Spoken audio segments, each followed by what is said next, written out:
I work with about 21 funeral homes throughout the state, and often, there is a concern that people don't feel that they could have the same memorialization or the same services because they were also donors. There's that fear. How do you deal with it? In our world, we reinforce our relationship with the Sharing Network. We reinforce the fact that it not only helps the memorialization, but it enhances it. It gives you a stronger feeling. Sometimes you're dealing with the fact that someone passed away, you don't understand why, but when you're able to share the gift of life to other people, it makes that process a lot easier, and it also enhances the service itself. Gives a lot more feeling and emotion to the whole process. I would say, along with the funeral services, is one of the biggest myths that we hear, that they would not be able to have normal services. Sometimes when you give that information that they can, that kind of alleviates their fear, and they feel better. About the service, really? Have you heard that too? That, hey, the service is going to be different because someone made that choice? Yeah, I mean, a lot of families are concerned that the way they traditionally memorialize their loved one, whether it be an open casket viewing, they're concerned that they may not be able to do that. What do you tell them?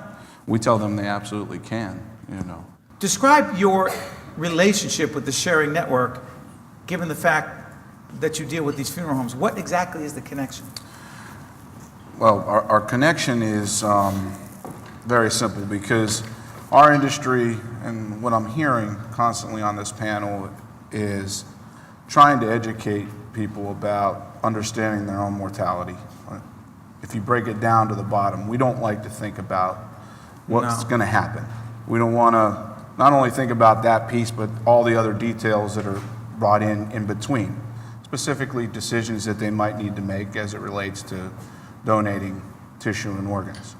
Our relationship with the Sharing Network absolutely grew based on their education process of the Funeral Directors Association that exists in New Jersey.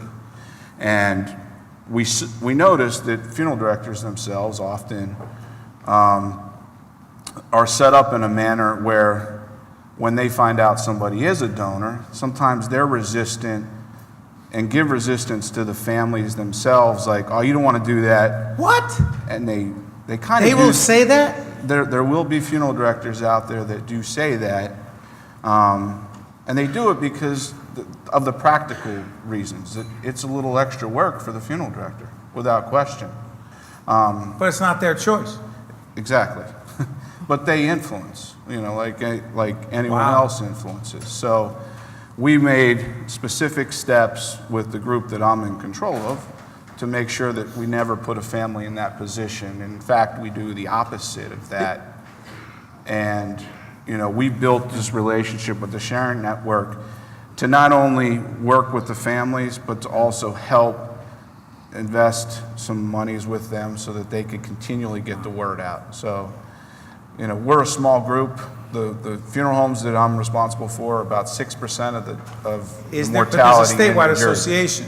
There is absolutely. Are they engaged in this? They are absolutely engaged and work strongly with the Sharing Network. Final question: well. It seems to me it's actually unethical for a funeral director.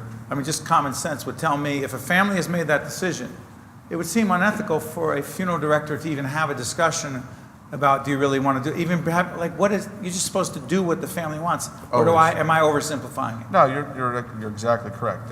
We always there to serve the family, to make it easier for them.